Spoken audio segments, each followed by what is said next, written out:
All right, this is John Brabs from RunMichigan.com talking to Kevin Hanson here on January the 14th in Houston, right after the Olympic Trials Marathon finished, and for the second time in a row at the trials. Back in 2008 you had Brian Sell qualify, now you have Desi Davila qualify.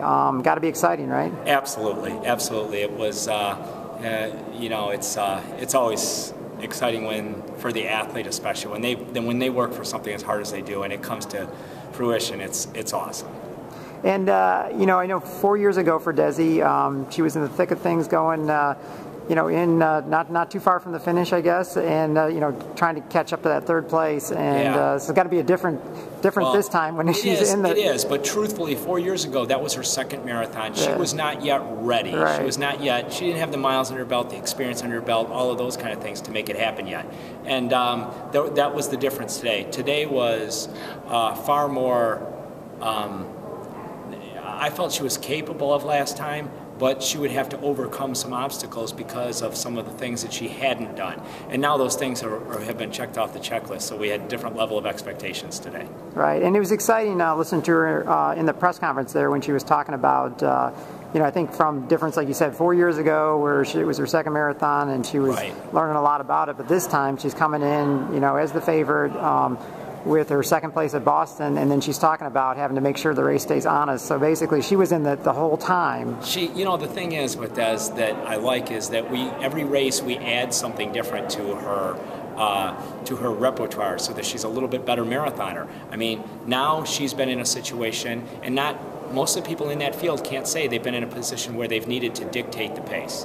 She's done that. Most people can't say that they've come from behind and make a race like she did in the last trials, where she came from behind and tried to make it, even though she ran out of gas.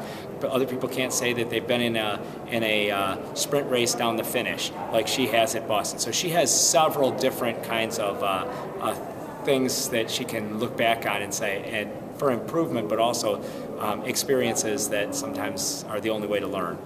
And can you update people on, since nobody's gotten a chance to see the race yet, and I'm not sure exactly what they'll get to see on TV today, but on what exactly happened out there during the race when where you were able to catch her at? On the women's side, well, I was hovering between out at the far end of the course, back and forth, so I would see them I would see them at like 5 miles and then again at 7, and then not again until 8 miles later, 13, and then again at 15. But Keith was seeing them at the other end, and so I was getting reports back and forth each way. And the race was pretty much how we thought it would go. I mean, we knew that Desi would be the one that would have to do the work to make it honest, and she did. And we were just hoping that enough people would run out of legs when it was honest that it would keep her in the top 3. And when you guys were talking last night, you knew what the weather conditions were going to be. Did it change anything at all about what kind of time she might be shooting for today? Or the time, it was more about what we wanted to go through, what kind of legs we wanted to give everybody else at 25, 30K. It was more about that than it was anything else. So it really wasn't a time as much as how much we needed to press. So that really didn't make a difference. Although I was completely surprised when I got out on the course today. In the city, it was windy. And it wasn't when you got out into the freeway, but the city had some swirling winds that were pretty good gusts, and I was like, oh, wait a minute, that was not part of our game plan. So. And, did you think, like I said, with the quality of field out here, that you'd see 4 women that close out there? I did. I had said all along that I thought that this is definitely the best women's field ever, and it proved to be. I mean, it honestly was a cautious race. It was a race that went out terribly slow, unlike the men's race that went out real fast. It went out real slow, and yet, at the same time, they had 4 people. Well, they had 5 people run under 2:30, but they had 4. The top 4 all ran faster than any woman has ever run in the trials before. That's going to be exciting. Yeah, exactly. It was. And okay, so now she's qualified. I know you guys, that was something that was a goal, but I think you were probably confident she could do that. So now it's London's up next. It is. And I know you got to think she's got a chance for a medal there. So absolutely. That'll be the goal, is trying to figure out our best way to handle that. The medal situation. I mean, honestly, it's a whole new goal to tackle. But it's something that is certainly not something that we're not going there for the vacation. Right.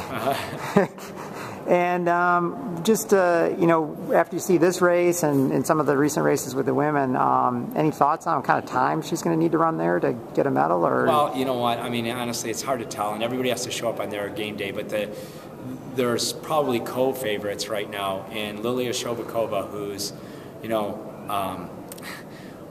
who seems almost unbeatable, except Mary Katani, who beat her in London last year. So those two seem to be the class in the field. But you never know what's going to happen on marathon build-up and everything else. All right, Kevin, thanks a lot for today for the interview. And again, congratulations that Desi qualified, which I know, like I said, a lot of us were real confident she could do that. So Thanks John. Thank you.